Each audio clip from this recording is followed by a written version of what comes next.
ದೇವಂ ನಾರಾಯಣಂ ನತ್ವಾ ಸರ್ವದೋಷ ವಿವರ್ಜಿತಂ ಪರಿಪೂರ್ಣಂ ಗುರುಂಶ್ಚಾನ್ ಗೀತಾರ್ಥಂ ವಕ್ಷ್ಯಾಮಿ ಲೇಶತಃ. ನಿನ್ನೆ ದಿವಸ ಆಚಾರ್ಯರು ಮಹಾಭಾರತಕ್ಕೆ ಪ್ರಾಮಾಣ್ಯವನ್ನು ಸಾಧನೆ ಮಾಡುವಂತಹ ಕಾಲದಲ್ಲಿ ತಮ್ಮ ಮಾತಿಗೆ, ತಾವು ಹೇಳಿದಂತಹ ಮಾತಿಗೆ ಪ್ರಮಾಣಗಳನ್ನ ಕೊಟ್ರು. ತಮ್ಮ ಮಾತಿಗೆ ಪ್ರಮಾಣಗಳನ್ನು ಕೊಡುವುದರ ಮೂಲಕ ಮಹಾಭಾರತ ಅತ್ಯಂತ ಪ್ರಮಾಣ ಗ್ರಂಥ ಅನ್ನೋದನ್ನು ಸಮರ್ಥನೆ ಮಾಡಿದ್ದಾರೆ. ಆದ್ಮೇಲೆ ವೇದಗಳಿಗೆ ಅರ್ಥ ಮಾಡಬೇಕಾದ್ರೆ ಪುರಾಣಗಳ ಬೆಂಬಲ ಬೇಕು. ಇತಿಹಾಸ ಪುರಾಣಗಳ ಜ್ಞಾನ ಇಲ್ಲದೆ ವೇದಗಳಿಗೆ ಅರ್ಥವನ್ನ ಮಾಡಲಿಕ್ಕೆ ಬರೋದಿಲ್ಲ. ಇತಿಹಾಸ ಮತ್ತು ಪುರಾಣ ಈ ಎರಡು ನಾವು ಚಿಂತನೆ ಮಾಡ್ಕೊಳ್ಳಿಲ್ಲ ಅಂತ ಹೇಳಿದ್ರೆ ವೇದಗಳಿಗೆ ಅರ್ಥವನ್ನ ಮಾಡ್ಲಿಕ್ಕೆ ಬರೋದಿಲ್ಲ. ಕಿಂತು ಅವನು ಅಲ್ಪಶ್ರುತ, ಅವನು ಅರ್ಧಂಬರ್ಧ ಓದಿದವನು, ಅಂಥವನಿಂದ ವೇದ ಬಿಭೇತಿ, ಹೆದರುಕೊಳ್ಳುತ್ತೆ, ನನ್ನನ್ನು ಇವನು ಹಾಳು ಮಾಡಿಬಿಡ್ತಾನೆ ಎಂಬುದಾಗಿ ವೇದ ಹೆದರತ್ತೆ ಅನ್ನೋದನ್ನೆಲ್ಲವನ್ನು ಕೂಡ ತಿಳಿಸಿಕೊಟ್ಟಿದ್ದಾರೆ. ವೇದ ಹೆದರೋದು ಅಂದ್ರೆ ಅಪಾರ್ಥಗಳಿಂದ ಹಾಳು ಮಾಡಿಬಿಡ್ತಾನಲ್ಲ ಅಂತ. ಅಪಾರ್ಥಗಳನ್ನ ಮಾಡಿ ಇವನು ಹಾಳು ಮಾಡಿಬಿಡ್ತಾನೆ ಅಂತ ಹೇಳಿ ವೇದ ಬಿಭೇತಿ, ಹೆದರಿಕೊಂಡಂತೆ ಆಗತ್ತೆ ಅಂತ ಹೇಳಿದ್ರು. ಮಹಾಭಾರತಕ್ಕೆ 10ಕ್ಕೆ ಕಡಿಮೆ ಇಲ್ಲದಂತೆ ಅರ್ಥ ಇದೆ ಅಂತ ಹೇಳಿದ್ರು. ಅದೇನದು ಮಹಾಭಾರತದ ಅರ್ಥ ವೈವಿಧ್ಯಗಳು ಏನು? ಇಲ್ಲಿ ಪ್ರಧಾನವಾಗಿ ಮಹಾಭಾರತಕ್ಕೆ 3 ಅರ್ಥ ಅಂತ ಹೇಳ್ತಾರೆ ಆಚಾರ್ಯ. ಅಂದ್ರೆ ಪ್ರಧಾನವಾಗಿ ಭಾರತ ಅಂತ ಅನ್ನೋದು 3 ಅರ್ಥ. ಅದೇನದು ನೋಡೋಣ.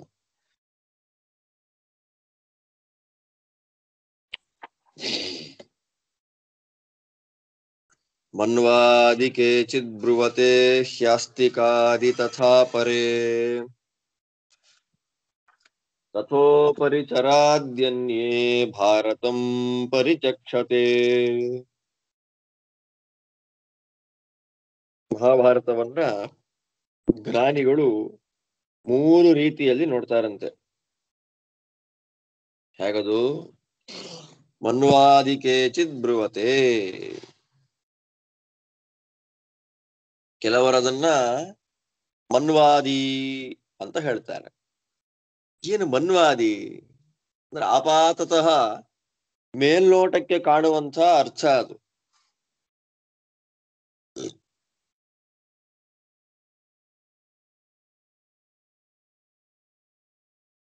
ಮನುಗಳೇ ಮೊದಲಾದವರ ಕಥೆಗಳು,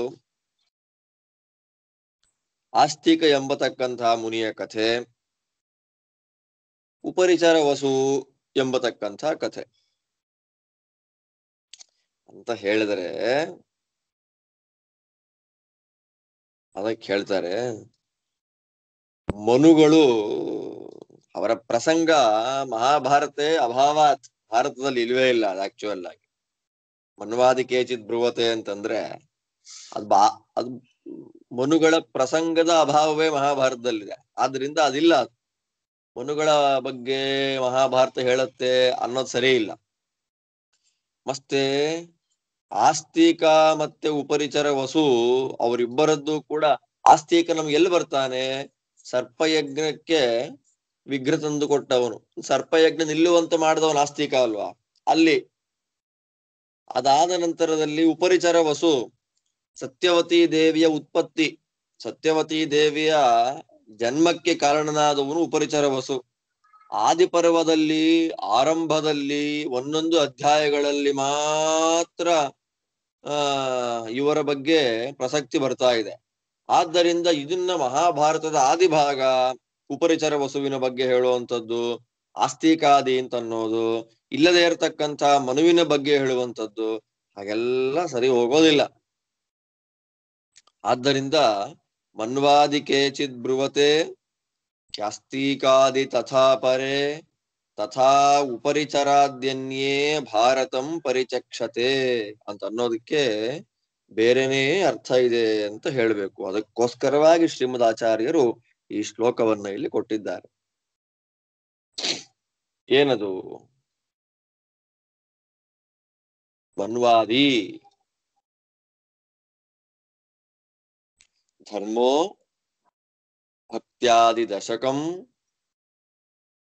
ಶ್ರುತಾದಿಃ ಶೀಲವೈನಯೌ ಸ ಬ್ರಹ್ಮಕಾಸ್ತು ತೇ ಯತ್ರ ಮನ್ವಾದಿಂತಂ ಪ್ರಚಕ್ಷತೆ.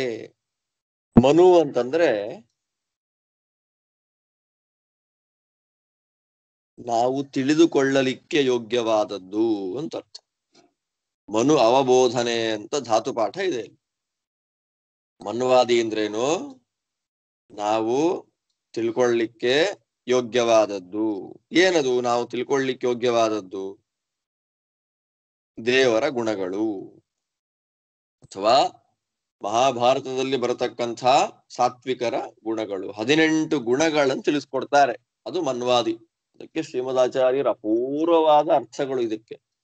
ಮಹಾಭಾರತ ತಾತ್ಪರ್ಯ ನಿರ್ಣಯದಲ್ಲಿ ಇದಕ್ಕೆ ಅರ್ಥ ಕೊಡ್ತಾರೆ. ಗೀತಾಭಾಷ್ಯದಲ್ಲಿ ಹೇಳಿದ ಈ ಶ್ಲೋಕದ ನಿಜವಾದ ಅರ್ಥವನ್ನ ಕೊಡೋದು ಎಲ್ಲ ಆಚಾರ್ಯರು? ಮಹಾಭಾರತ ತಾತ್ಪರ್ಯ ನಿರ್ಣಯದಲ್ಲಿ ಅಲ್ಲಿ ಹೇಳ್ತಾರೆ ಆಚಾರ್ಯರು. ಮನ್ವಾದಿ ಅಂದ್ರೆ ಏನು? ಧರ್ಮ. ಯಮಧರ್ಮರಾಜ ಅವನು ಧರ್ಮರಾಜನಾಗಿ ಬಂದಿದ್ದಾನೆ. ಆದ್ದರಿಂದ ನಮಗೆ ಮಹಾಭಾರತದಲ್ಲಿ ಧರ್ಮರಾಜ ಬಂದ, ಧರ್ಮರಾಜ ಬಂದಿದ್ದಾನೆ ಅಂತ ನಾವು ಚಿಂತನೆ ಮಾಡ್ಕೊಂಡ್ರೆ ಒಂದರ್ಥ ಧರ್ಮರಾಜ ಬಂದ ಅಂತ ಆ ಕ್ಯಾರೆಕ್ಟರ್ ಅಲ್ಲಿ ಬಂತು ಅಂತ ಅರ್ಥ. ಇನ್ನೊಂದರ್ಥ ಏನು? ಧರ್ಮರಾಜ ಯಾವುದನ್ನ ಪ್ರತಿನಿಧಿಸ್ತಾ ಇದ್ದಾನೆ? ಧರ್ಮವನ್ನ. ಧರ್ಮ ಬಂತು ಅಂತ ಅರ್ಥ. ನಾವು ಧರ್ಮಾಚರಣೆ ಮಾಡಬೇಕು ಅಂತ ಪಾಠ ಮಾಡ್ತಾ ಇದ್ದಾನೆ ಅಂತ ಅರ್ಥ. ನಂತರ ಧರ್ಮರಾಜ ಆದ್ಮೇಲೆ ಯಾರು? ಭೀಮಸೇನ. ಭೀಮಸೇನ ದೇವರು ಬಂದ್ರು ಅಂತಂದ್ರೆ ಏನರ್ಥ? ಮನ್ವಾದಿ ಅರ್ಥದಲ್ಲಿ ಭೀಮಸೇನ ದೇವರು ಬಂದ್ರು ಅಂತಂದ್ರೆ 10 ಗುಣಗಳು ಬಂತು ಅಂತ ಅರ್ಥ. ಭಕ್ತಿ, ಜ್ಞಾನ, ವೈರಾಗ್ಯ, ಪ್ರಜ್ಞಾ, ಮೇಧ, ಧೃತಿ, ಸ್ಥಿತಿ, ಯೋಗ, ಪ್ರಾಣ, ಬಲ. ಈ 10 ಗುಣಗಳು. ಭಕ್ತಿರ್ ಜ್ಞಾನಂ ಸವೈರಾಗ್ಯಂ ಪ್ರಜ್ಞಾ ಮೇಧಾ ಧೃತಿಸ್ಥಿತಿ ಯೋಗ ಪ್ರಾಣ ಬಲಂಚೇತಿ ವೃಕೋದರ ಇತಿ ಸ್ಮೃತಃ ಅಂತ ಹೇಳಿ ಭೀಮಸೇನ ದೇವರು ಬಂದ್ರು ಅಂತಂದ್ರೆ ಮನ್ವಾದಿ ಅರ್ಥದಲ್ಲಿ 10 ಗುಣಗಳು ಬಂತು ಅಂತ ಅರ್ಥ. ಅಲ್ಲಿ 11 ಗುಣ ಆಯ್ತು. ಭೀಮಸೇನ 10, ಭಕ್ತ್ಯಾದಿ 10 ಗುಣಗಳು, ಮತ್ತೆ ಧರ್ಮರಾಜ ಧರ್ಮ 11 ಆಯ್ತು. ಮೂರನೇ ಮಧ್ಯಮ ಪಾಂಡವ ಯಾರವನು? ಅರ್ಜುನ.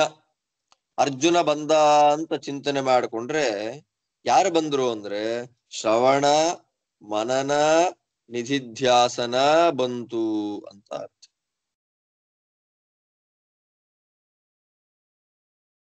ಅರ್ಜುನ ಬಂದ ಅಂದ್ರೆ ಶ್ರವಣ ಮನನ ನಿಧಿಧ್ಯಾಸನ ಅನ್ನೋದು ಬಂತು.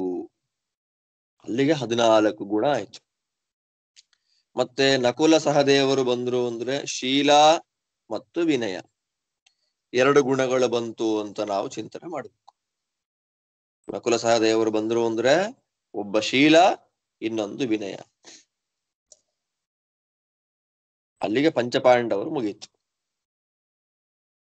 ಇನ್ನು ಪಾಂಡವರ ಧರ್ಮಪತ್ನಿಯಾಗಿರ್ತಕ್ಕಂಥ ದ್ರೌಪದಿ ದೇವಿ ಬಂದ್ಲು ಅಂತಂದ್ರೆ ಬ್ರಹ್ಮ ಅಂದ್ರೆ ವೇದ ಬಂತು.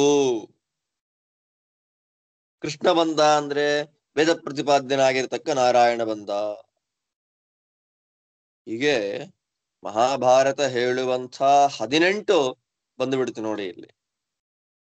ಧರ್ಮ ಭಕ್ತ್ಯಾದಿ 10, 11. ಅದಾದ ನಂತರದಲ್ಲಿ ಶ್ರವಣ ಮನನ ನಿಧಿಧ್ಯಾಸನ 14, ಶೀಲ ಮತ್ತು ವಿನಯ 15, 16, ವೇದ 17, ವೇದ ಪ್ರತಿಪಾದ್ಯನಾಗಿರ್ತಕ್ಕ ನಾರಾಯಣ 18. ಹೀಗೆ ಧರ್ಮರಾಜ, ಭೀಮಸೇನ, ಅರ್ಜುನ, ನಕುಲ, ಸಹದೇವ, ದ್ರೌಪದಿ, ಕೃಷ್ಣ ಎಲ್ಲವೂ ಇದರಲ್ಲೇ ಅಂತರ್ಭಾವ. ಮಿಕ್ಕೆಲ್ಲ ಸಾತ್ವಿಕ ಗುಣಗಳು. ಆದ್ದರಿಂದ ಇದನ್ನ ತಿಳಿಸಿಕೊಡತಕ್ಕಂಥ ಮಹಾಭಾರತದ ಭಾಗ ಯಾವುದು? ಅದನ್ನ ಮನ್ವಾದಿ ಭಾಗ ಅಂತ ಕರೀತಾರೆ. ಅಂದ್ರೆ ಅಧಿಕಾರಿ ಭೇದದಿಂದ ಆ ಅಧಿಕಾರಿಗಳು ಪಾಪ ಅವರವರ ತಾರತಮ್ಯಾನುಸಾರವಾಗಿ ಮೇಲೆ ಕೆಳಗೆ ಇರ್ತಾರಲ್ಲ, ಅಧಿಕಾರಿ ಭೇದ ಅನ್ನೋದು ಸ್ಪಷ್ಟ ಉಂಟಲ್ಲ ಅಲ್ಲಿ. ಆದ್ದರಿಂದ ಆಯಾವ ಅಧಿಕಾರಿ ಭೇದದಿಂದ ಮಹಾಭಾರತ ಒಬ್ಬೊಬ್ಬರಿಗೆ ಒಂದೊಂದು ರೀತಿ ಅರ್ಥವಾಗತ್ತೆ. ಆದ್ದರಿಂದ ಅದು ಮನ್ವಾದಿ ಕೇಚಿದ್ ಬ್ರುವತೆ. ಮತ್ತೆ ಆಸ್ತಿಕಾದಿ ತಥಾ ಪರೇ, ಇದು ಮನ್ವಾದಿ ಅರ್ಥ 18 ನಾನು ಇಲ್ಲಿಂದ ಹೇಳಿದ್ದು. ಮತ್ತೆ ಆಸ್ತಿಕಾದಿ ತಥಾ ಪರೇ, ಆಸ್ತಿಕಾದಿ ಭಾಗ ಅಂತ ಮಹಾಭಾರತಕ್ಕಿದೆ. ಏನ್ ಆಸ್ತಿಕಾದಿ ಭಾಗ ಅಂತಂದ್ರೆ, ಸಕೃಷ್ಣಾನ್ ಪಾಂಡವಾನ್ ಗೃಹ್ಯ ಯೋಯಮರ್ಥ ಪ್ರವಕ್ಷತೆ ಪ್ರಾತಿಲೋಮ್ಯಾದಿ ವೈಚಿತ್ರ್ಯಾತ್ ತಮಾಸ್ತಿಕಂ ವಿದುರ್ಬುಧಾ. ಇದು ಡೈರೆಕ್ಟ್ ಆಗಿ ಪರಮಾಸ್ತಿಕರಾಗಿರ್ತಕ್ಕಂಥ ಪಾಂಡವರ ಕಥೆ, ಕೇವಲ ಕಥಾ ಭಾಗ. ಇಲ್ಲಿ ಭೀಮಸೇನ ಬಂದ ಅಂದ್ರೆ ಆ ಕ್ಯಾರೆಕ್ಟರ್ ಬಂತು ಅಂತಲೇ ಅರ್ಥ. ಮನ್ವಾದಿ ಅರ್ಥ ಮಾಡ್ಕೊಳ್ಳುವಾಗ ಭೀಮಸೇನ ಬಂದ ಅಂದ್ರೆ ಆಯಾ ಕಾಂಟ್ಯಾಕ್ಟ್ ಬೇಸಿಸ್ ಅಲ್ಲಿ ಇವರೆಲ್ಲ ಬಂದ್ರು ಅಂತ ಅರ್ಥ. ಯಾರ್ಯಾರು? ಭಕ್ತಿ, ಜ್ಞಾನ, ವೈರಾಗ್ಯ, ಪ್ರಜ್ಞಾ, ಮೇಧ, ಧೃತಿ, ಸ್ಥಿತಿ, ಯೋಗ, ಪ್ರಾಣ, ಬಲ ಇತ್ಯಾದಿ ಆಯಾ ಗುಣಗಳು ಬಂತು ಅಂತ ಅರ್ಥ. ಎಲ್ಲಿ? ಮನ್ವಾದಿ ಅರ್ಥದಲ್ಲಿ. ಮನ್ವಾದಿ ಅರ್ಥದಲ್ಲಿ ಅಂತಂದ್ರೆ ಅವರೆಲ್ಲರೂ ಕೂಡ ಒಂದೊಂದು ಗುಣಗಳನ್ನ ಪ್ರತಿನಿಧಿಸ್ತಾರೆ. ಎಲ್ಲ ಅವರ ಒಂದೊಂದು ಗುಣಗಳಿಗೆ ಅವರು ಪ್ರತೀಕರಾಗಿದ್ದಾರೆ ಅಂತ ಅರ್ಥ. ಆದ್ರೆ ಆಸ್ತಿಕಾದಿ ಭಾಗದಲ್ಲಿ ಭೀಮಸೇನ ದೇವರು ಬಂದ್ರು ಅಂದ್ರೆ ಭೀಮಸೇನ ಬಂದ ಅಂತ ಅರ್ಥ. ಅರ್ಜುನ ಬಂದ ಅಂದ್ರೆ ಅರ್ಜುನನ ಕ್ಯಾರೆಕ್ಟರೇ ಬಂತು ಅಂತ ಅರ್ಥ. ಎಲ್ಲಿ ದ್ರೌಪದಿ ಕೃಷ್ಣ ಸಹಿತರಾಗಿರ್ತಕ್ಕಂಥ ಪಾಂಡವರ ಕಥೆ ವರ್ಣಿಸಲ್ಪಡ್ತದೋ ಆ ಭಾಗವನ್ನ ಆಸ್ತಿಕಾದಿ ಭಾಗ. ನಾವಲ್ಲಿದ್ದೇವೆ ಇನ್ನು. ಈಗ ನಮ್ಮ ಯೋಗ್ಯತೆ ಏನು ಅಂದ್ರೆ ಕರೆಕ್ಟಾಗಿ ಕಥೆ ತಿಳ್ಕೊಳ್ಳೋದು. ಆರ್ಡರ್ ಆಗಿ ನಮ್ ಕಥೆನೇ ಗೊತ್ತಿಲ್ಲ. ಕಥೆ ತಿಳ್ಕೊಂಡ ಆದ್ಮೇಲೆ ಕಥೆಯಲ್ಲಿರ್ತಕ್ಕ ಅಧ್ಯಾತ್ಮವನ್ನ ತತ್ ಪ್ರತಿಪಾದ್ಯನಾಗಿರ್ತಕ್ಕಂಥ ಪರಮಾತ್ಮನನ್ನ ತಿಳ್ಕೊಳ್ಳುವಂತ ಪ್ರಯತ್ನ ಮಹಾಭಾರತದ ಪ್ರಧಾನವಾದ 3 ಅರ್ಥಗಳಿದು. ಒಂದು, ಕ್ಯಾರೆಕ್ಟರ್ಗಳನ್ನ ಚೆನ್ನಾಗಿ ತಿಳ್ಕೊಳ್ಳುವಂಥದ್ದು. ಮತ್ತೆ ಆ ಕ್ಯಾರೆಕ್ಟರ್ಗಳು ಯಾವುದಕ್ಕೆ ಪ್ರತೀಕವಾಗಿದೆ, ಏನ್ ಹೇಳ್ತಾ ಇದೆ ಕ್ಯಾರೆಕ್ಟ್ರು, ನಾವು ತಿಳ್ಕೊಳ್ಳಿಕ್ಕೆ, ನಾವು ತಿಳ್ಕೊಳ್ಳದೆ ಇರ್ಲಿಕ್ಕೆ ಈ ತರ ಇರ್ಬೇಕು ನೋಡಪ್ಪ, ಧರ್ಮರಾಜ ಇದ್ದಾಗಿರ್ಬೇಕು, ದುರ್ಯೋಧನ ಇದ್ದಾಗಿರ್ಬಾರ್ದು, ಹಾಗೆಲ್ಲ ಅಲ್ವಾ ಕ್ಯಾರೆಕ್ಟರೈಸೇಷನ್ ನಮಗ್ ತೋರಿಸಿ ಏನ್ ತೋರಿಸ್ತಾ ಇದ್ದಾರೆ ಅಂತಂದ್ರೆ ಅದೇನು ಸಿಂಬಾಲಿಕ್ ಆಗಿ ಏನ್ ಹೇಳ್ತಾ ಇದ್ದಾನೆ ಧರ್ಮರಾಜ ಅಂತ ಅನ್ನೋದೇ ಮನ್ವಾದಿ ಭಾಗ. ಆಸ್ತಿಕಾದಿ ಭಾಗ ಅಂದ್ರೆ ಕೇವಲ ಕಥೆಯನ್ನು ಹೇಳುವಂಥದ್ದು. ಮನ್ವಾದಿ ಭಾಗ ಅಂತಂದ್ರೆ ಸಿಂಬಾಲಿಕ್ ಆಗಿ ಹೇಳುವಂತ ಅದೇನೋ ಅರ್ಥ ವಿಶೇಷ ಇದೆ, ನಾವು ತಿಳ್ಕೊಳ್ಳಿಕ್ಕೆ ಏನೋ ಇದೆ ಅಲ್ಲಿ ಅಂತ ಅನ್ನೋದು. ಇದು ಮನ್ವಾದಿ ಭಾಗ. ಇನ್ನು 3ನೇ ಭಾಗ ಬಂದಿದೆ, ತಥಾ ಉಪರಿಚರಾದ್ಯನ್ಯೇ ಭಾರತಂ ಪರಿಚಕ್ಷತೆ. ಇದು ಆದಿಪರ್ವದಲ್ಲಿ ಬರತಕ್ಕಂಥ ಮಾತು. ಉಪರಿಚರ ಭಾಗ ಅಂತ ಬರುತ್ತೆ. ಏನು ಉಪರಿಚರ ಭಾಗ? ಸತ್ಯವತಿ ತಂದೆ ವಸು ಮಹಾರಾಜನಿಗೆ ಉಪರಿಚರ ವಸು ಅಂತ ಹೆಸರು. ಅವನು ವಿಮಾನದಲ್ಲಿ ಮೇಲೆಲ್ಲ ಹಾರ್ಕೊಂಡು ಹೋಗುವವನು, ಆದ್ದರಿಂದ ಅವನಿಗೆ ಉಪರಿಚರ, ಮೇಲೆ ಓಡಾಡುವವನು ಅಂತ ಅವನ ಹೆಸರು. ಆದ್ರೆ ಈ ಭಾಗವನ್ನ ಉಪರಿಚರ ಭಾಗ ಅಂತ ಕರೀತಾರಲ್ಲ ಮಹಾಭಾರತದ್ದು. ಏನಂಗಂದ್ರೆ ಅದಕ್ಕೆ ಶ್ರೀಮದಾಚಾರ್ಯರು ಅಪೂರ್ವವಾದ ರೀತಿಯಲ್ಲಿ ವ್ಯಾಖ್ಯಾನ ಮಾಡ್ತಾರೆ. ನಾರಾಯಣಸ್ಯ ನಾಮಾನಿ ಸರ್ವಾಣಿ ವಚನಾನಿ ತು ತತ್ಸಾಮರ್ಥ್ಯಾಭಿಧಾಯಿನಿ ತಮೌ ಪರಿಚರಂ ವಿದುಹು. ಇಲ್ಲಿ ಭೀಮಸೇನ ಬಂದ ಅಂದ್ರೆ ಭೀಮಸೇನ ಬಂದ ಕ್ಯಾರೆಕ್ಟರ್ ಬಂತು ಅಂತ ಅನ್ನೋದು ಆಸ್ತಿಕಾದಿ ಭಾಗ. ಮನ್ವಾದಿ ಅರ್ಥ ಚಿಂತನೆಯನ್ನ ಅಯೋಗ್ಯ ಅಧಿಕಾರಿಗಳು ಮಾಡುವಾಗ ಭೀಮಸೇನ ಬಂದ ಅಂದ್ರೆ 10 ಗುಣಗಳು ಬಂತು ಅಂತ. ಆದ್ರೆ ಉಪರಿಚರಾವಸ್ಥೆಯಲ್ಲಿ ಭೀಮ ಅಂತಂದ್ರೆ ನಾರಾಯಣ ಅಂತಲೇ ಅರ್ಥ. ಅರ್ಜುನ ಅಂದ್ರೆ ನಾರಾಯಣ, ದುರ್ಯೋಧನ ನಾರಾಯಣ, ಶಕುನಿ ಅಂದ್ರೆ ಆ ಶಕುನಿ ಶಬ್ದವಾಚ್ಯನಾದವು ನಾರಾಯಣ. ಎಲ್ಲ ಶಬ್ದಗಳು ನಾರಾಯಣಸ್ಯ ನಾಮಾನಿ ಸರ್ವಾಣಿ ವಚನಾನಿತು. ಎಲ್ಲ ಶಬ್ದಗಳು, ಎಲ್ಲ ವಾಕ್ಯಗಳು, ಎಲ್ಲ ಶ್ಲೋಕಗಳು ಎಲ್ಲವೂ ದೇವರ ನಾಮ. ಪ್ರತಿಯೊಂದು ಅದೇನಾಗಿದೆ? ದೇವರ ನಾಮವಾಗಿದೆ. ಎಂತ ಭಗವಂತನ ಸರ್ವಶಬ್ದ ಪ್ರತಿಪಾದ್ಯತ್ವವನ್ನ ಅನುಸಂಧಾನ ಮಾಡುವಂತಹ ಭಾಗ ಇದೆಯಲ್ಲ ಮಹಾಭಾರತದಲ್ಲಿ, ಅದನ್ನ ಉಪರಿಚರ ಭಾಗ ಅಂತ ಕರೀತಾರೆ. ಅದಕ್ಕೆ ಎಷ್ಟು ಅಪೂರ್ವ ಚಿಂತನೆ ಕೊಡ್ತಾರೆ ಶ್ರೀಮದ್ ಆಚಾರ್ಯರು ಅಂತಂದ್ರೆ, ಸುಮ್ಮನೆ ಉದಾಹರಣೆಗೆ ಮಹಾಭಾರತಕ್ಕೆ ಎಷ್ಟು ಶ್ಲೋಕ ಇದೆ ಅಂತ ಕೇಳಿದ್ರೆ 1,00,000 ಶ್ಲೋಕ ಇದೆ ಅಂತ ಹೇಳ್ತೇವೆ. ಮಹಾಭಾರತಕ್ಕೆ ಎಷ್ಟು ಶ್ಲೋಕ ಇದೆ? 1,00,000 ಶ್ಲೋಕ ಇದೆ. 1,00,000 ಶ್ಲೋಕ ಇದೆ. ವಿಷ್ಣು ಸಹಸ್ರನಾಮದ ಒಂದೊಂದು ನಾಮಕ್ಕೆ ಎಷ್ಟರ್ಥ?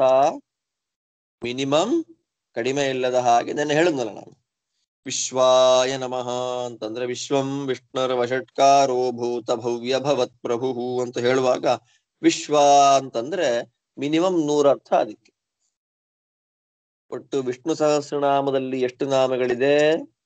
1000 ನಾಮಗಳಿವೆ. ಸರ್ವಪ್ರಹರಣಾಯುಧ ವಿಶ್ವಾದಿ ಸರ್ವಪ್ರಹರಣಾಯುಧ ಪರ್ಯಂತವಾಗಿ 1,000 ನಾಮಗಳಾಯ್ತು. ನೀವೇ ಸುಮ್ನೆ ಅದನ್ನ ಚಿಂತನೆ ಮಾಡ್ರಿ, ಕೌಂಟ್ ಮಾಡ್ರಿ. ಒಂದು ನಾಮಕ್ಕೆ 100 ಅರ್ಥ ಅಂತ ಇಟ್ಕೊಂಡ್ರೆ 1000 ನಾಮಕ್ಕೆ ಎಷ್ಟಾಯ್ತು? 1000 into 100, 1,00,000 ನಾಮ ಆಯ್ತು ನೋಡ್ರಿ. 1,00,000 ಅರ್ಥ ಆಯ್ತು ಅಲ್ಲಿ. ಒಂದು ನಾಮಕ್ಕೆ ಕಡಿಮೆ ಇಲ್ಲದ ಹಾಗೆ 100 ಅರ್ಥ, ಆ ತರ 1000 ನಾಮಗಳು. 1000 into 100 ಎಷ್ಟಾಯ್ತು? 1,00,000. ಮಹಾಭಾರತಕ್ಕೆ ಎಷ್ಟು ಶ್ಲೋಕ ಇದೆ? 1,00,000 ಶ್ಲೋಕ.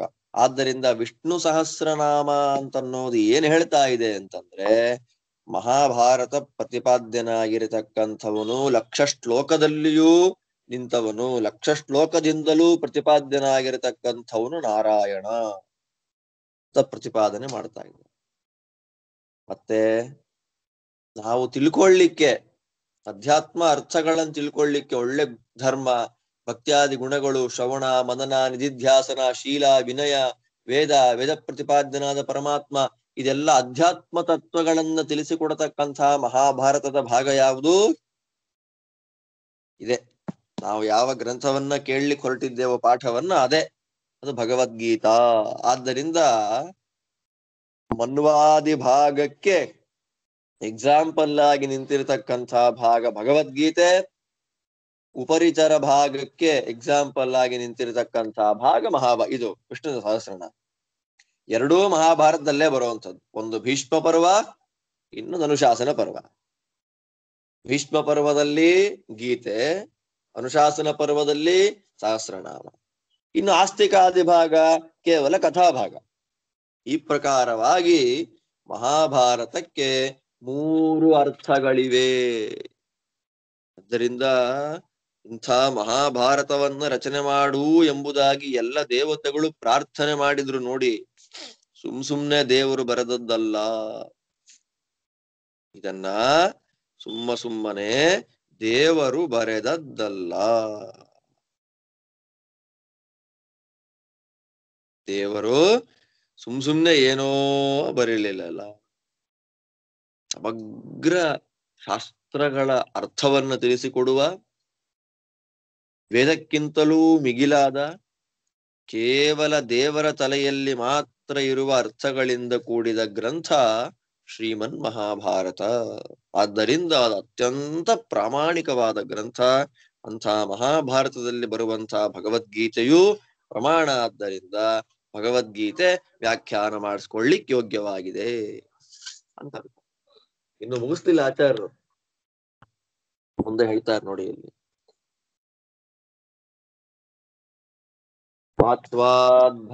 ಭಾರತಂ ಸರ್ವವೇದಾಶ್ಚ ತುಲಾಮಾರೋಪಿತಾಃ ಪುರಾ ದೇವೈರ್ಬ್ರಹ್ಮಾದಿಭಿಃ ಸರ್ವೈಃ ಋಷಿಭಿಶ್ಚ ಸಮನ್ವಿತೈಃ ವ್ಯಾಸಸ್ಯೈವಾಜ್ಞಯಾ ತತ್ರ ತ್ವತ್ಯರಿಚ್ಯತ ಭಾರತಂ. ಬ್ರಹ್ಮಾಂಡ ಪುರಾಣೆ, ಇದು ಬ್ರಹ್ಮಾಂಡ ಪುರಾಣದ ಮಾತು.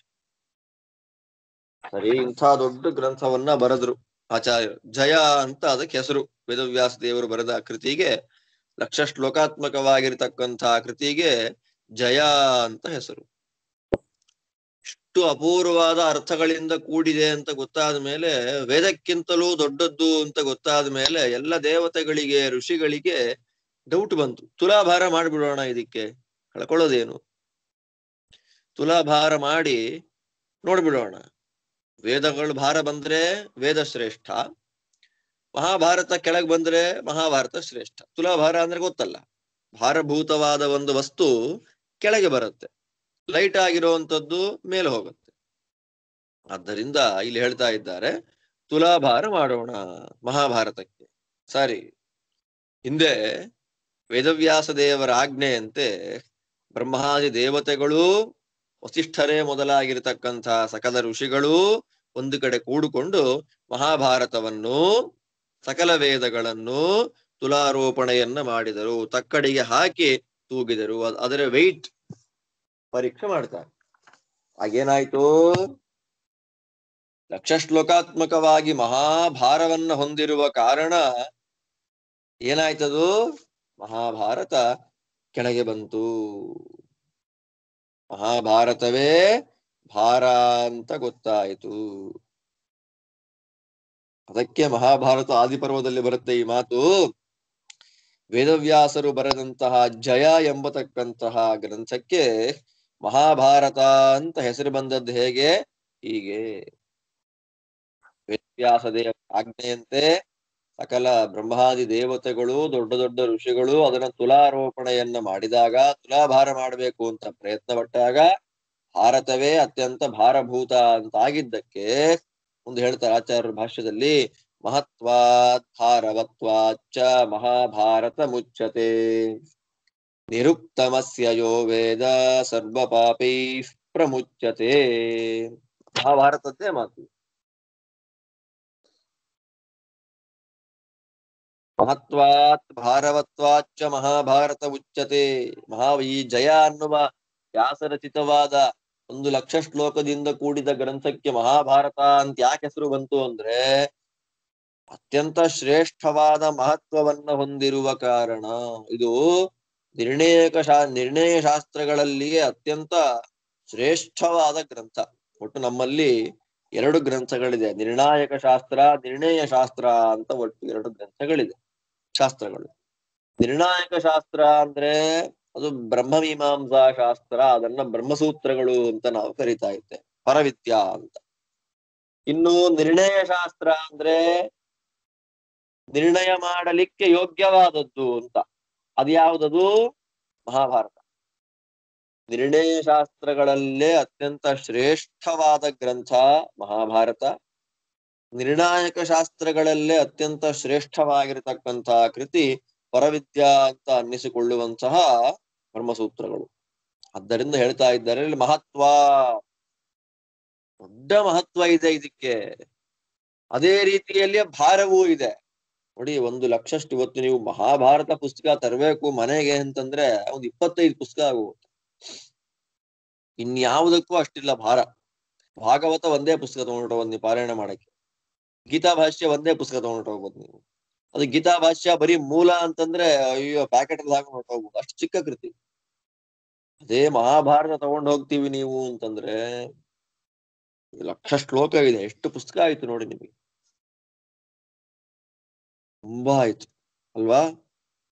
ಅದರಿಂದ ಅರ್ಥಭಾರದಿಂದಲೂ ಕೂಡಿದೆ, ಶ್ಲೋಕದ ಭಾರದಿಂದಲೂ ಕೂಡಿದೆ. ಅರ್ಥಭಾರವೂ ಇದೆ, ಶ್ಲೋಕದ ಭಾರವೂ ಇದೆ. ಆದ್ದರಿಂದ ಇದನ್ನ ಮಹಾಭಾರತ ಅಂತ ಕರೀತಾರೆ. ಈ ಪ್ರಕಾರವಾಗಿ ಮಹಾಭಾರತಕ್ಕೆ ಮಹಾಭಾರತ ಎನ್ನುವ ಹೆಸರು ಯಾಕೆ ಬಂತು ಅಂತ ಅನುಸಂಧಾನ ಚಿಂತನೆ ಮಾಡಿದ್ರೂ ಕೂಡ ನಮ್ಮೆಲ್ಲ ಪಾಪಗಳು ಪರಿಹಾರ ಆಗತ್ತೆ. ಮಹಾಭಾರತ ಪೂರ್ತಿ ಓದೋದು ಬೇಡ, ಓದಿದ್ರೆ ಚೆನ್ನ. ಓದ್ಲಿಕ್ಕೆ ಆಗ್ಲಿಲ್ಲ ಅಂದ್ರೆ ಮಹಾಭಾರತಕ್ಕೆ ಮಹಾಭಾರತ ಅಂತ ಯಾಕೆ ಕರೀತಾರೆ? ನಾವು ದೊಡ್ಡ ಮಹಾಭಾರತ ಆಗ್ತಾ ಇದೆ ಅವ್ರ ಮನೇಲಿ ಅಂತೀವಿ ನಾವು. ಅಣ್ಣ ತಮ್ಮಂದು ಗಲಾಟೆ ಆಗ್ತಾ ಇದೆ ಅಂದ್ರೆ ಮಹಾಭಾರತ ಆಗ್ತಾ ಇದೆ, ಅವ್ರು ಕುರುಕ್ಷೇತ್ರ ಆಗ್ತಾ ಇದೆ ಅಂತ. ಎಷ್ಟು ಅಪಚಾರಗಳು ಮಾಡ್ತೀವಿ ನಾವು ಅಂತ ಶಾಸ್ತ್ರಗಳಿಗೆ. ಶ್ರೀಮದಾಚಾರ್ಯ ಕೊಡ್ತಾರೆ ನೋಡಿ, ಇದಕ್ಕೆ ಮಹಾಭಾರತ ಅಂತ ಕರೀತಾರೆ ಯಾಕೆ ಅಂತ ನಾವು ಅನುಸಂಧಾನ ಮಾಡಿಕೊಂಡು ಬಿಟ್ರೂ ಕೂಡ ಸಕಲ ಪಾಪಗಳಿಂದಲೂ ನಮಗೆ ಮೋಚನ, ಎಲ್ಲ ಪಾಪಗಳು ಪರಿಹಾರ ಆಗ್ಬಿಡುತ್ತೆ. ಒಂದೇನು ಮಹತ್ವ ಅಷ್ಟಿದೆ ಅದಕ್ಕೆ. 1,00,000 ಶ್ಲೋಕಗಳ ಭಾರ, ಆ 1,00,000 ಶ್ಲೋಕಗಳಲ್ಲಿರುವಂತ ಅರ್ಥಗಳ ಭಾರ. ಆದ್ದರಿಂದ ಇದಕ್ಕೆ ಮಹಾಭಾರತ. ಒಂದು ಆಚಾರ್ಯ ಹೇಳ್ತಾರೆ, ಯದಿಹಾಸ್ತಿ ತದನ್ಯತ್ರ ಯನ್ನೇಹಾಸ್ತಿ ನ ಕುತ್ರಚಿತ್. ಯದಿಹಾಸ್ತಿ ತದನ್ಯತ್ರ.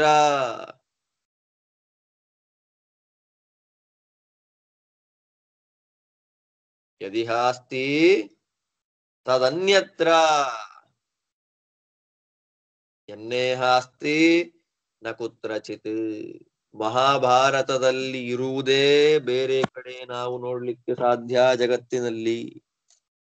ಯಾವುದು ಮಹಾಭಾರತದಲ್ಲಿ ಇಲ್ಲವೋ ಜಗತ್ತಿನಲ್ಲಿ ಎಲ್ಲೂ ಆ ವಿಷಯ ಇರಲಿಕ್ಕೆ ಸಾಧ್ಯವಿಲ್ಲ. ನೋಡಿ, ವೇದವ್ಯಾಸ ದೇವರ ಮಾತು ಆದಿಪರ್ವದಲ್ಲಿ, ಯದಿಹಾಸ್ತಿ ತದನ್ಯತ್ರ ಎನ್ನ ಇಹಾಸ್ತಿ ನ ಕುತ್ರಚಿತ್. ಮಹಾಭಾರತದಲ್ಲಿ ಇದ್ರೆ ಬೇರೆ ಕಡೆ, ಇರೋದೇ ಬೇರೆ ಕಡೆ. ಯಾವುದು ಮಹಾಭಾರತದಲ್ಲಿ ಹೇಳಿಲ್ಲ ಅದು ಎಲ್ಲೂ ಇಲ್ಲ. ಅಂದ್ರೆ ಮಹಾಭಾರತದಲ್ಲಿ ಹೇಳದೇ ಇರುವಂತ ವಿಷಯವೇ ಇಲ್ಲ ಅಂತ. ಯಾವುದು ಭಾರತದಲ್ಲಿ ಇಲ್ಲ ಅದ್ ಜಗತ್ನಲ್ಲೇ ಇರ್ಲಿಕ್ಕೆ ಸಾಧ್ಯ ಇಲ್ಲ ಅಂತ. ಮಹಾಭಾರತ ಗ್ರಂಥದಲ್ಲಿ ಯಾವುದನ್ನ ಹೇಳಿಲ್ಲ ಅದು ಜಗತ್ತಿನಲ್ಲಿ ಎಲ್ಲೂ ಇಲ್ಲ. ಅರ್ಥಾತ್ ಮಹಾಭಾರತದಲ್ಲಿ ಪ್ರತಿಪಾದಿತವಾಗದೇ ಇರುವಂತ ವಿಷಯಗಳೇ ಇಲ್ಲ. ಎಲ್ಲವೂ ಸರ್ವವೂ ಮಹಾಭಾರತದಲ್ಲಿ ಹೇಳಿದೆ. ಒಂದು ಆಚಾರ್ಯ ಹೇಳ್ತಾರೆ, ವಿರಾಟೋದ್ಯೋಗ ಸಾರವಾನ್. ಮಹಾಭಾರತಕ್ಕೆ ಸಾರ ಯಾವುದು ಅಂದ್ರೆ ವಿರಾಟ ಪರ್ವ ಮತ್ತು ಉದ್ಯೋಗ ಪರ್ವ. ಪೂರ್ವವಾದ ಪರ್ವಗಳು ಎರಡು, ಒಂದು ವಿರಾಟ ಪರ್ವ ಮತ್ತೊಂದು ಉದ್ಯೋಗ ಪರ್ವ. ಮಹಾಭಾರತವನ್ನ ಒಂದು ವೃಕ್ಷ, ಅದಕ್ಕೆ ಹೋಲಿಕೆ ಮಾಡಿಕೊಡುವಾಗ ಭಾರತ ಏನು ಅಂತ ಹೇಳುವಾಗ ಇಲ್ಲಿ ಹೇಳ್ತಾ ಇದ್ದಾರೆ ವಿರಾಟೋದ್ಯೋಗ ಸಾರವಾನ್ ಎಂಬುದಾಗಿ. ವಿರಾಟ ಪರ್ವ ಮತ್ತು ಉದ್ಯೋಗ ಪರ್ವ ಎರಡು ಸಾರಭೂತವಾಗಿರತಕ್ಕಂಥ ಒಂದು ಭಾಗಗಳು ಶ್ರೀಮನ್ ಮಹಾಭಾರತದಲ್ಲಿ. ಇತ್ಯಾದಿ ತದ್ವಾಕ್ಯ ಪರ್ಯಾಲೋಚನೆಯ ಋಷಿ ಸಂಪ್ರದಾಯ. ಇತ್ಯಾದಿ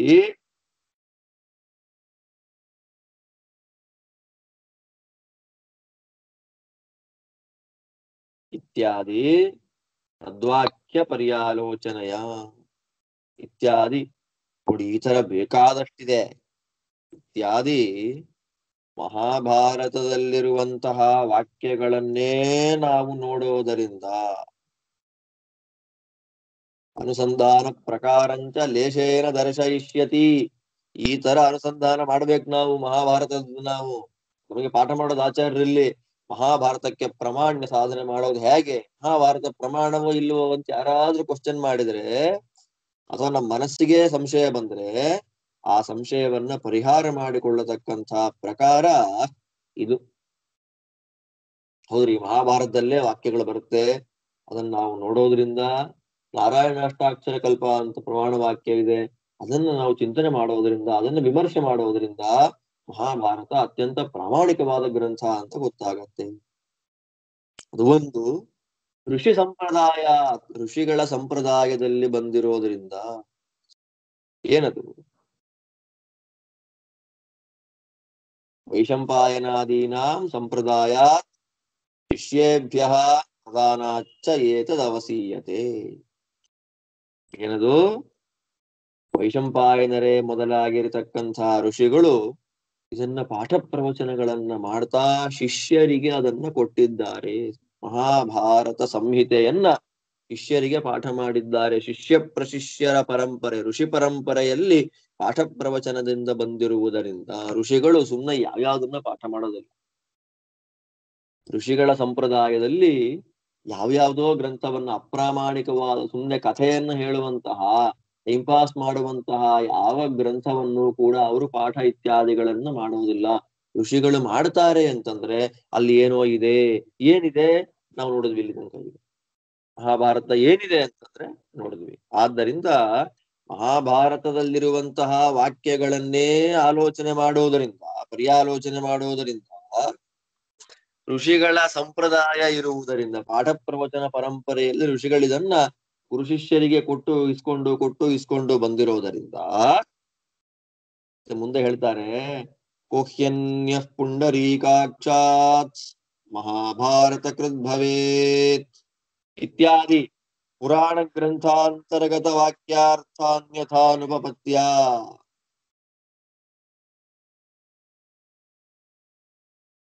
ಚೆನ್ನಾಗಿದೆ ನೋಡಿ. ಕೃಷ್ಣದ್ವೈಪಾಯನಂ ವ್ಯಾಸಂ ವಿದ್ಧಿ ನಾರಾಯಣಂ ಪ್ರಭುಂ ಕೋಹ್ಯನ್ಯಃ ಪುಂಡರೀಕಾಕ್ಷಾನ್ ಮಹಾಭಾರತ ಕೃದ್ಭವೇತ್. ವಾಯುಪ್ರೋಕ್ತ ಅಂತ ಒಂದು ಗ್ರಂಥ ವಿಷ್ಣು ಪುರಾಣದಲ್ಲಿಯೂ ಬರುತ್ತೆ, ಮಹಾಭಾರತದಲ್ಲಿಯೂ ಬರುತ್ತೆ, ಬೇಕಾದಷ್ಟು ಬರುತ್ತೆ. ಕೃಷ್ಣದ್ವೈಪಾಯನಂ ವ್ಯಾಸಂ ವಿದ್ಧಿ ನಾರಾಯಣಂ ಪ್ರಭುಂ. ಮಹಾಭಾರತದಲ್ಲಿ ಮೋಕ್ಷ ಧರ್ಮ ಪರ್ವ ಅಂತ ಬರುತ್ತೆ. ಆ ಮೋಕ್ಷ ಧರ್ಮದಲ್ಲಿ ಈ ಶ್ಲೋಕ ಬರುತ್ತೆ. ಬೇರೆ ಬೇರೆ ಕಡೆಗಳಲ್ಲೂ, ಬೇರೆ ಬೇರೆ ಪುರಾಣಗಳಲ್ಲಿಯೂ ಬರ್ತಾ ಇದೆ ಈ ವಾಕ್ಯ.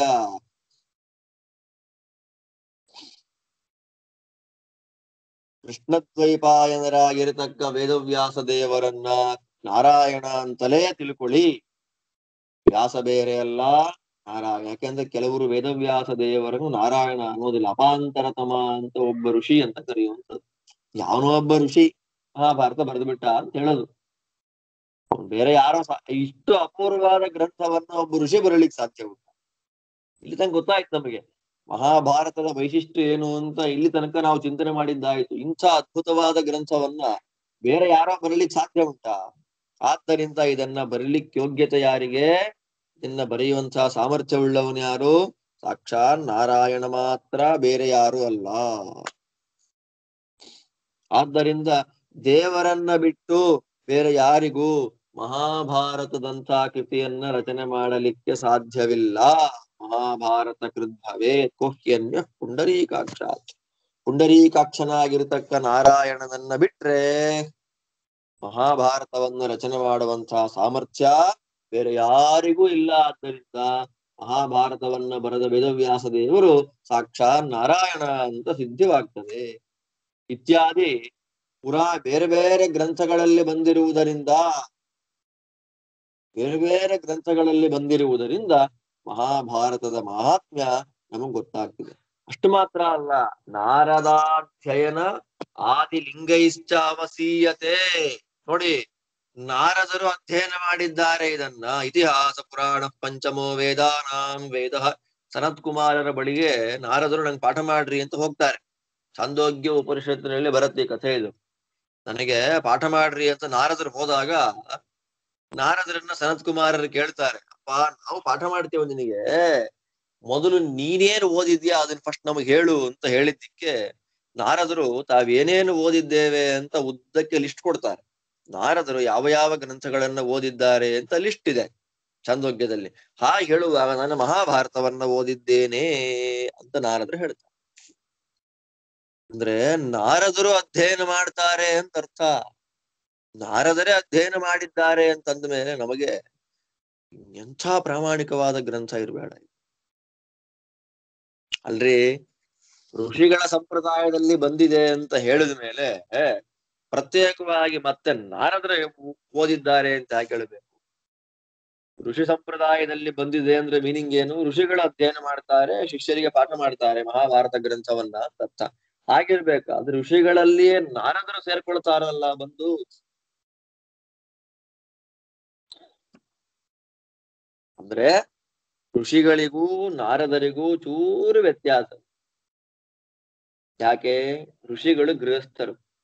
ಋಷೀಣಾಂ ಗೃಹಸ್ಥತ್ವೇನ ಪರಾರ್ಥೋ ಅನ್ಯ ವಿಷಯ ವ್ಯವಹಾರ ಕಥಂಚಿತ್ ಸಂಭಾವ್ಯತೆ. ಋಷಿಗಳು ಗೃಹಸ್ಥರಾದ್ದರಿಂದ ಪರಾರ್ಥ ಅನ್ಯ ವಿಷಯಿಕವಾಗಿರ್ತಕ್ಕಂಥ ವ್ಯವಹಾರ ಕೆಲವೊಮ್ಮೆ ಅವರಿಂದ ಆಗ್ಬಿಡತ್ತೆ. ಯಾರಿಂದ? ಋಷಿಗಳಿಂದ. ಯಾಕೆ? ಋಷಿಗಳು ಯಾರು? ಗೃಹಸ್ಥರು. ಆದ್ರೆ ನಾರದಸ್ಯತು ಪರಮಹಂಸಸ್ಯ ಸ್ವಾರ್ಥೋಪಿ ವ್ಯಾಪಾರ ಅನ್ಯ ವಿಷಯ ನ ಸಂಭವತಿ ಇತಿ ಜ್ಞಾಪನಾರ್ಥತ್ವಾತ್. ನಾರದರು ಪರಮಹಂಸರಾದ್ದರಿಂದ ಅವರಿಗೆ ಸ್ವಾರ್ಥ ಅನ್ಯ ವಿಷಯ ಯಾವ ಕಾಲಕ್ಕೂ ಇಲ್ಲ. ನಾರದರಿಗೆ ಸ್ವಾರ್ಥವಾಗ್ಲಿ ಅನ್ಯವಾಗಿರ್ತ ಬೇರೆ ವಿಷಯದ ಬಗ್ಗೆ ಚಿಂತನೆ ಆಗ್ಲಿ ಇಲ್ಲದೆ ಇರೋದರಿಂದ ಋಷಿ ಸಂಪ್ರದಾಯದಲ್ಲೂ ಬಂದಿದೆ. ಅಂದ್ರೆ ಗೃಹಸ್ಥರಾಗಿರ್ತಕ್ಕ ಋಷಿಗಳು ಪಾಠ ಪ್ರವಚನ ಮಾಡ್ತಾರೆ. ಪರಮಹಂಸರಾಗಿರ್ತಕ್ಕಂಥ ನಾರಾಯಣನನ್ನ ಬಿಟ್ಟು ಮಿಕ್ಕೇನನ್ನೂ ತಿಳಿಯದ, ಮಿಕ್ಯಾವುದನ್ನು ಉಪಾಸನೆ ಮಾಡದ ನಾರದರಂಥ ಮಹಾನುಭಾವರೇ ಇದನ್ನ ಅಧ್ಯಯನ ಮಾಡಿದ್ದಾರೆ ಅಂತ ಹೇಳಿದ ಮೇಲೆ ಮಹಾಭಾರತ ಎಷ್ಟು ದೊಡ್ಡ ಗ್ರಂಥ ಅಂತ ನಾವು ಪ್ರತ್ಯೇಕವಾಗಿ ಹೇಳ್ಬೇಕಾ?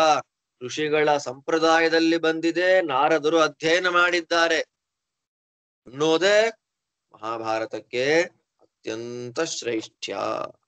ಮುಖ್ಯವಾಗಿ ವೇದವ್ಯಾಸ ರೂಪದಿಂದ ನಾರಾಯಣ ಬರೆದ ಗ್ರಂಥ.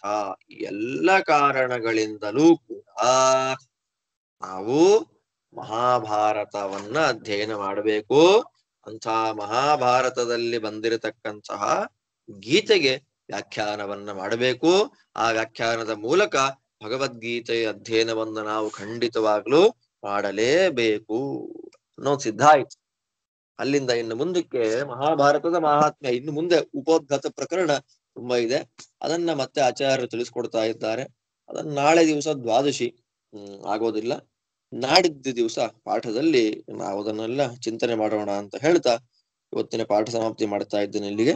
ಶ್ರೀಕೃಷ್ಣಾರ್ಪಣಮಸ್ತು. ಧನ್ಯವಾದ ಆಚಾರ್ಯ. ಧನ್ಯವಾದ ಆಚಾರ್ಯ. ಧನ್ಯವಾದಗಳು.